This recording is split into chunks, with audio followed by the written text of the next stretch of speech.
Hello dear student, today we will discuss about the amino acid pathway. After studying this topic, you will be able to define the amino acids, to describe their occurrence, classifications of amino acid and describe the functions of amino acid, and you will know about the various route of amino acids pathway, and you will be able to describe the chemical reactions involved in the process of glycolysis and TCA cycle, that is also known as the Krebs cycle. So the process of biochemical reactions in which amino acids are formed is known as the amino acid pathway. Now question is, what is amino acids? Amino acids are the organic compounds which contain carboxyl groups and amino groups. If you see the structure of amino acid, this is the general structure of amino acids, which contain the one carboxyl groups and one amine groups, and R is attached. So this R is represent a side chain, and it may be a hydrogen, aliphatic, aromatic or heterocyclic groups. So what is amino acid pathway? Amino acid pathway क्या होते हैं? Amino acids pathway are the biochemical reactions in which there is the formations of amino acids.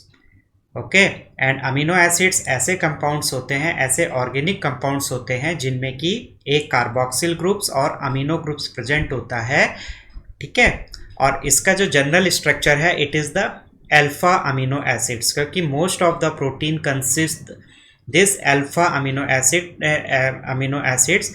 So this is the general formula. It will consider as the general formula for the amino acids, and this R is representing the side chain, and it may be hydrogen, aliphatic, aromatic or the heterocyclic group.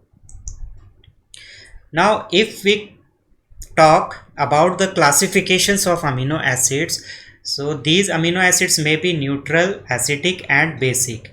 Neutral amino acid is the largest group of amino acids, and they can further may be classified as aliphatic, aromatic, heterocyclic amino acids, amino acids, sulfur containing amino acids. Okay, this is the largest group of amino acids. For example, aliphatic amino acids are the glycine, alanine, valine, leucines are the examples of aliphatic amino acids. And aromatic amino acids examples are phenylalanine, tyrosine, which is the end product of cyclic acid pathway. In previous video we discussed about the cyclic acid pathway, and the end product of cyclic acid pathway is phenylalanine, tyrosine and tryptophan, and this tryptophan is the example of heterocyclic amino acids. Then another category of neutral amino acid is imino which contain the group NH, okay, which contain the NH group, that is the imino amino acids, and examples are proline, hydroxyproline, and some sulfur containing neutral amino acids are also there, like cysteine is there, methionine is there. And if we come to another category of amino acids, that is acidic amino acids, these amino acids contain two carboxyl group and one amino groups. So commonly they known as the monoamino dicarboxylic acid. Mono means one, di means two. तो ऐसे amino acid जिनमें एक अमीन groups होता है और दो carboxylic groups होते हैं, they are known as the acidic amino acids, and they commonly known as the mono amino dicarboxylic acids. For example aspartic acid, asparagine, glutamic acids. Then third category of amino acid is basic, which is just opposite of acidic amino acid. It means it contains two amino groups and one carboxyl group. So its common name is diamino monocarboxylic acid. For example, arginine, lysine, hydroxylysines are the examples of this basic amino acid. And if we classified amino acid, according to their nutritional value, they may be essential, non-essential and semi-essential. Essential amino acid not synthesized in the body and they must be taken in the diet. For example, valine, leucine, phenylalanine, threonine, tryptophan, methionine. Whereas non-essential amino acids synthesized by the body and may not be requisite component of the diet. For example, tyrosine. And third category of amino acid is semi-essential amino acid, which is also known as the growth promoting factors. And because they are not synthesized in the sufficient quantity during the growth, so it considered as the growth promoting factors. For example, histidine and arginine. And most of the amino acids present in almost all proteins, and they occur in the form of alpha amino acid, as I already told when I described the structure of amino acid. So most of the amino acid present in the form of alpha amino acids, and cereals are rich in the acidic amino acid like aspartic acid, glutamic acid, whereas collagens are rich in the basic amino acid like arginine and lysine. And if we talk about the amino acid pathway, how they are started, how these amino acid pathway started, so we can say that these amino acid pathway started by the process of glycolysis and Krebs cycle. So many intermediates formed during the process of the glycolysis and Krebs cycle. From these intermediate, various amino acids can be obtained. So we will discuss this glycolysis and Krebs cycles in detail, and we will see the role of these cycles in the formations of the various amino acid. And normally plant can synthesize all amino acids, and they may be biosynthesized from the different route using the intermediate product of the glycolysis and the Krebs cycle.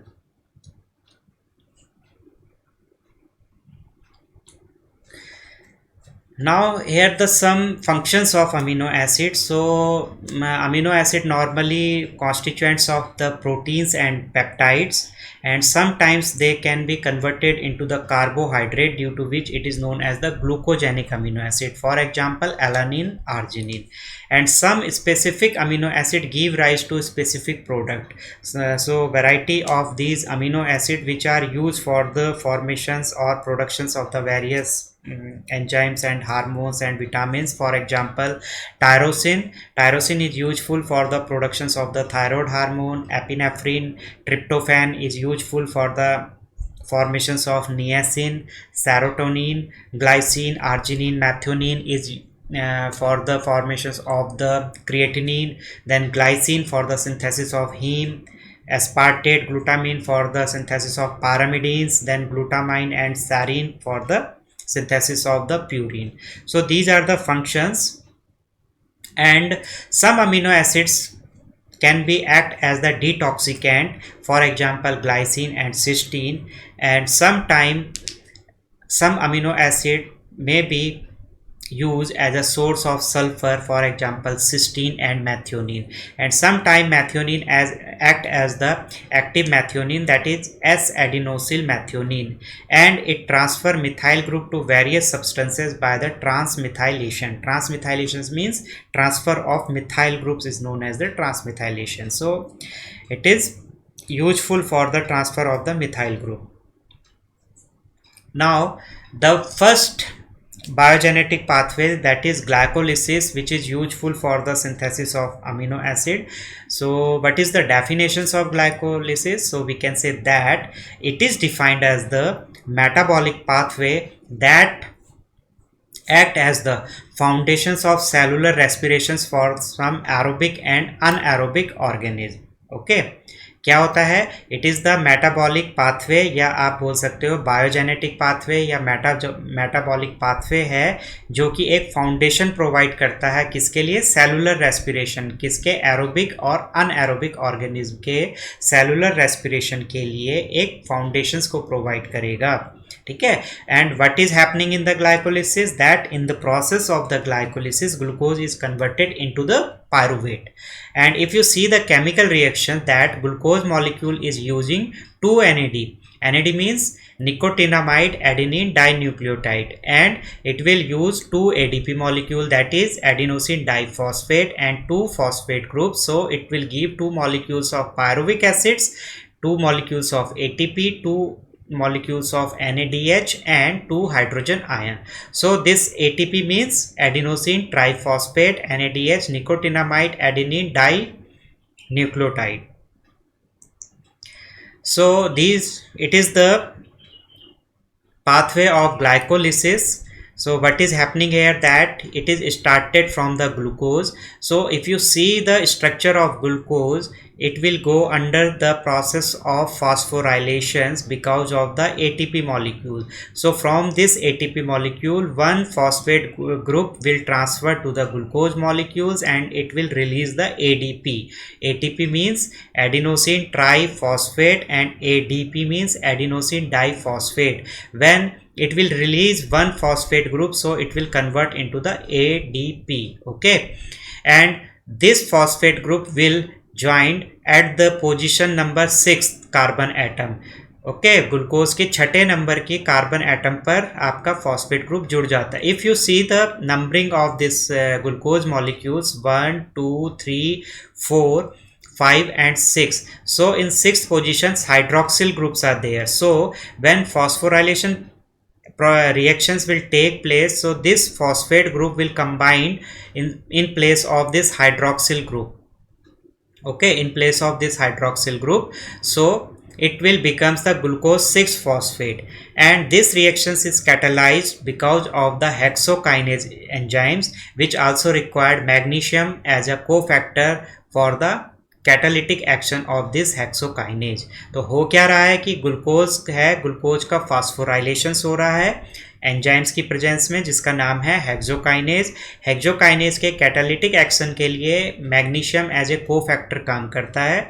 जब ये phosphorylation होगा तो यहाँ पे आपका ATP molecule consume होता है जो एडीपी में की फॉर्म में रिलीज हो जाएगा, और इस एटीपी का एक फॉस्फेट ग्रुप ग्लूकोज के छठे नंबर के कार्बन एटम पे जाकर के जुड़ जाता है, जिससे it will form glucose 6 phosphate. Now this glucose 6 phosphate undergoes the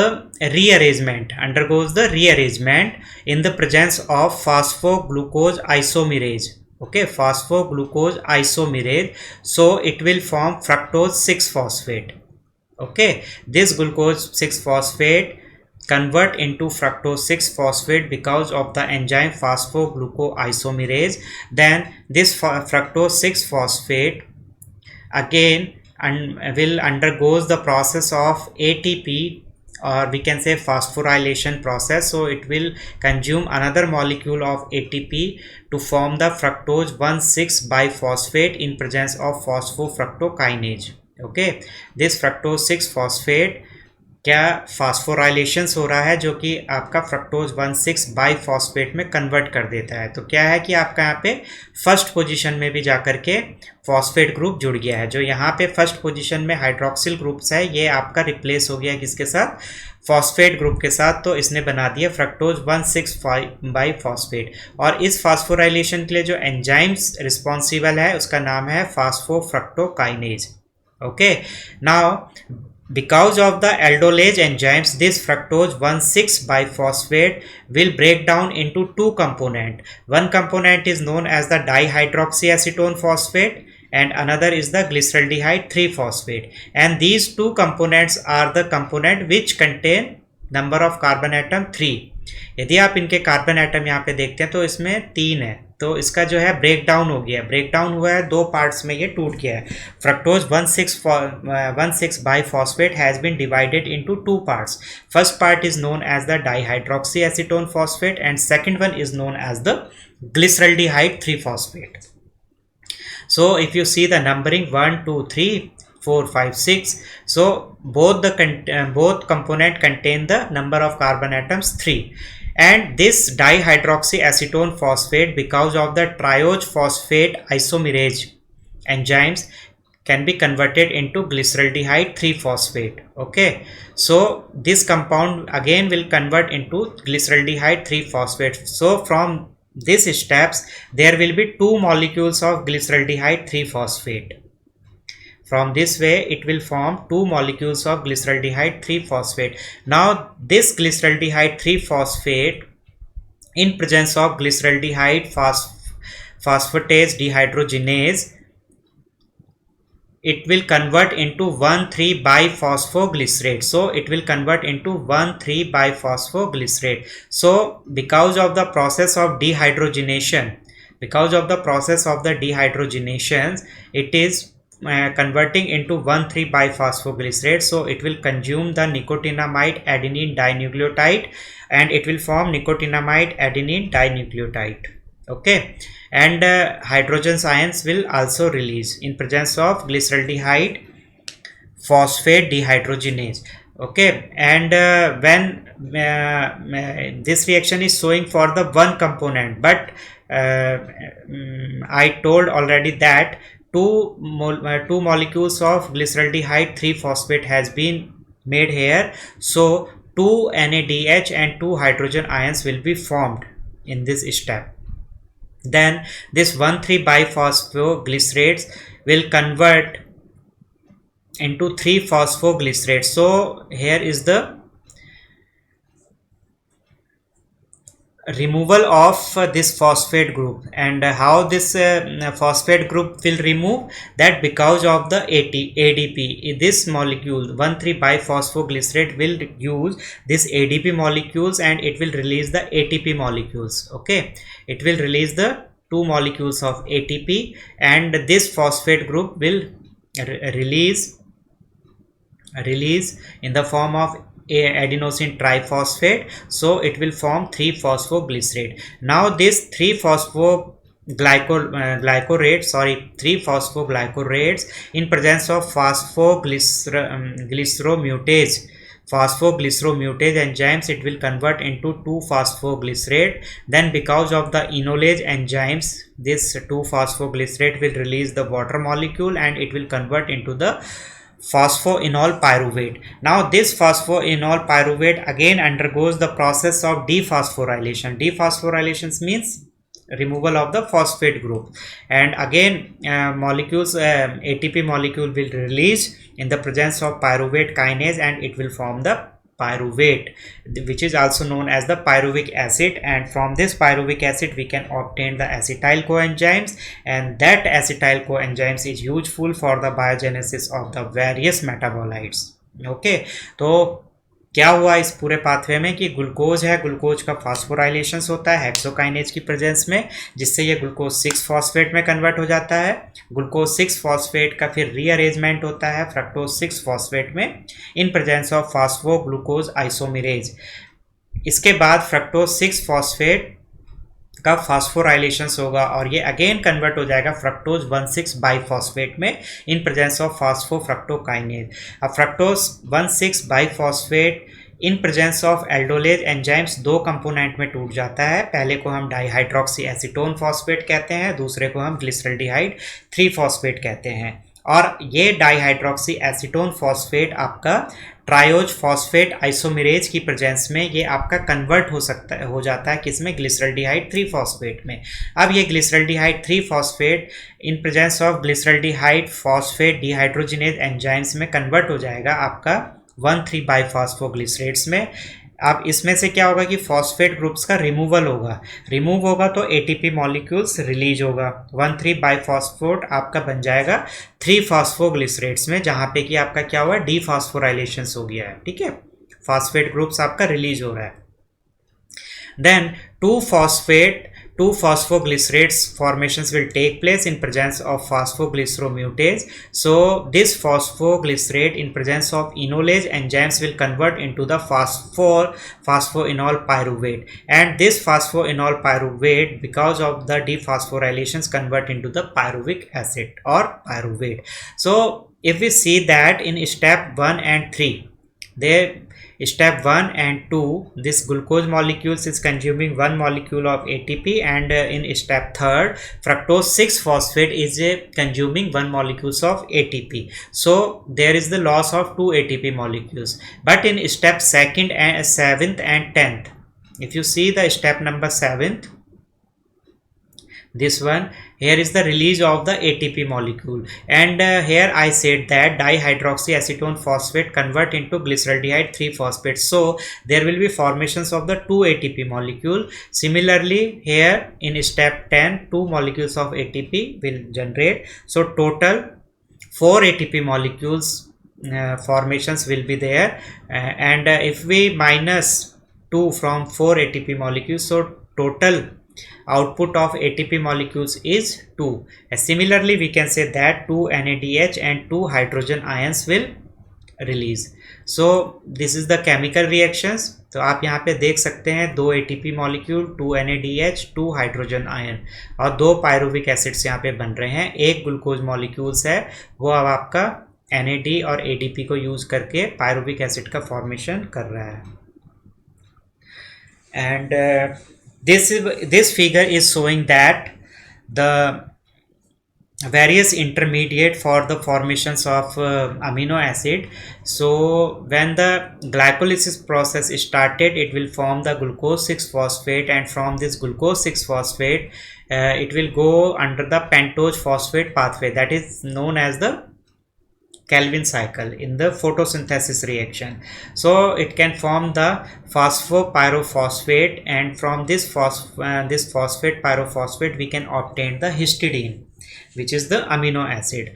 And if we talk about this intermediate after glucose 6-phosphate, we can obtain the 3-phosphoglycerate. So this 3-phosphoglycerate can participate in the biogenesis of the serine, and from serine we can obtain the glycine and cysteine, and between the serine and cysteine one intermediate product that is known as the O-acetylserine.